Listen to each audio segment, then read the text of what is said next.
in this course, that'll kind of be the culmination of the course, is applying these principles and this approach of this preference-based approach of looking at human action and using that to logically come up with price theory and how market prices can form.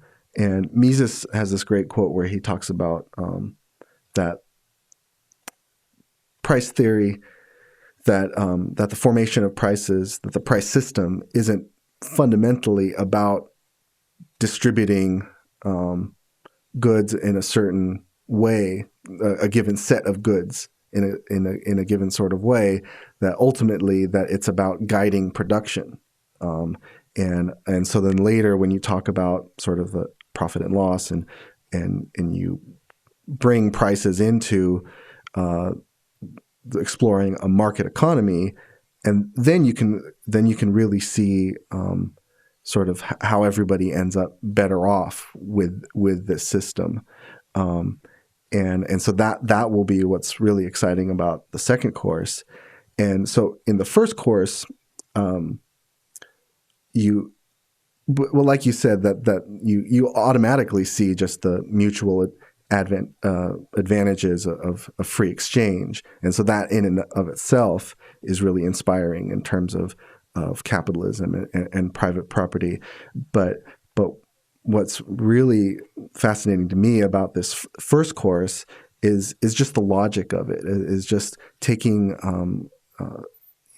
rational young people through the logic of thinking about action and preferences and actually coming up with a pretty, like a very non-obvious price theory that it is based on, kind of tautologically, like you said, just like the Pythagorean theorem is based on these very basic axioms, but it's not obvious. And so it's just really, I have a daughter and I just can't wait until she grows up and gets old enough to be able to walk through the logic of this, where you're having the rigorous logical thinking that you apply in geometry, but it's applied to people, to people, to living people. And that's what's really exciting about this course. Well, yeah, I appreciate those kind words, and I agree with you that the subject matter is kind of amazing. Because you're right. If you just grabbed a seventh grader without being exposed to economics and said, okay, if we had a bunch of kids and they had various combinations of candy bars and they started trading, explain to me how would the ratios work? Like, well, why would one Snicker trade for three? And they probably would say something. Well, because I guess people like Snickers more. And you'd say, okay, and you'd walk through all sorts of problems with that. That was, if they like Snickers more, why would the person with Snickers ever trade away Snickers if he likes Snickers more? And they go, oh, well, what I meant was they, and they would, so you'd be backing them into a court and they would realize they weren't sure. And then so what we're doing here is, if someone takes this course, they will be in a much better position and understand crystal clear how it is that people enter a market with what they come to market with, see the opportunities available, and then exchange, buy and sell, and that we'd understand the principles governing that sort of interaction, and that's where market prices come from. And then, like you say, in later courses, we'll see just how important it is for there to be market prices, but what we're doing in this first one is just establishing from the logic of action, this is where market prices come from. We can explain market prices, and you don't need anything else. We can give it to you all in this course, just you got to walk through with me through these arguments, and you'll grasp it yourself, because it's just, I'm asking you just to think it through. Thank you. That's great. So the Mises Academy is an online course, an online program. And now there are lots of online programs that are making big news. There's the Khan Academy, which started out as mostly math videos by Salman Khan. And that has revolutionized a lot of homeschooling programs and math classes throughout the country. There are what's called MOOCs, massively open online courses. So these organizations like Coursera and Udacity and edX, where there are, like it says, massively open, where it's free and people from all around the world can come in, and so they'll have these courses with these huge enrollments of just 1,000 people or something like that, and so it's really exciting to a lot of people, especially with the failures of K-12 public education in this country, and skyrocketing higher education costs.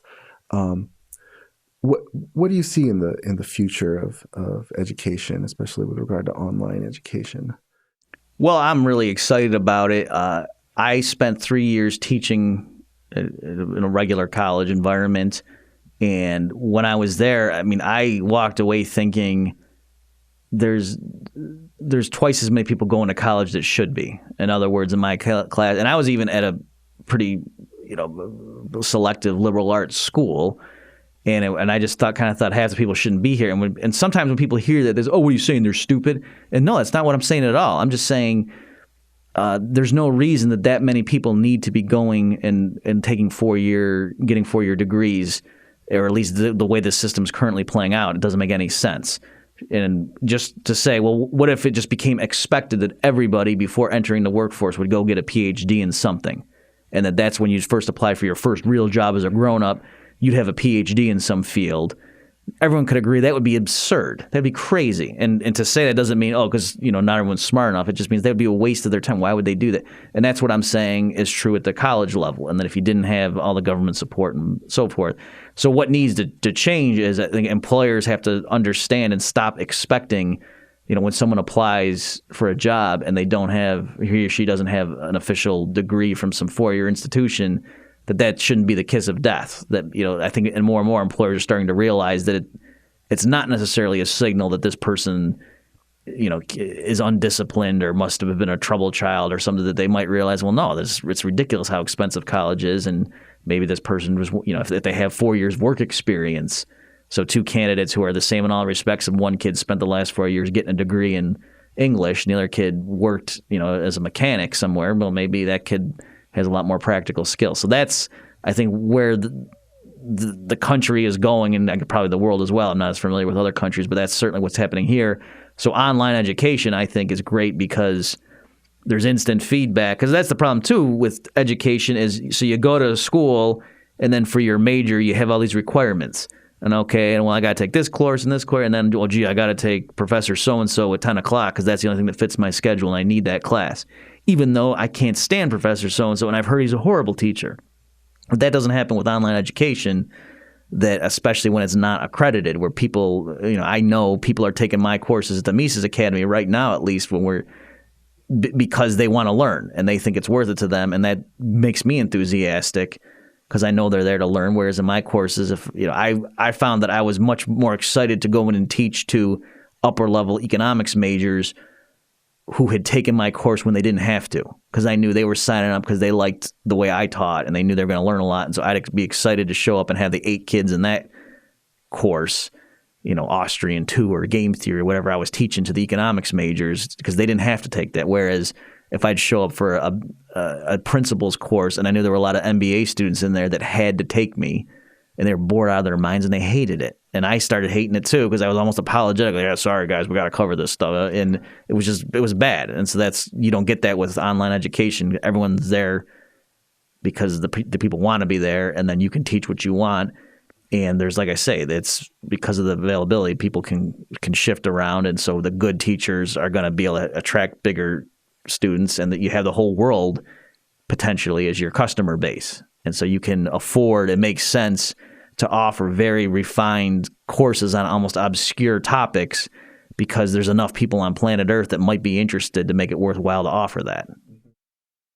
Yeah, well, we'll have to have a whole other podcast just on the future of education, because it's a really fascinating topic and you've got great ideas about it. And I just want to encourage everybody to sign up for Professor Murphy's upcoming course, The Basics of Economics, Action and Exchange. You can enroll at academy.mises.org.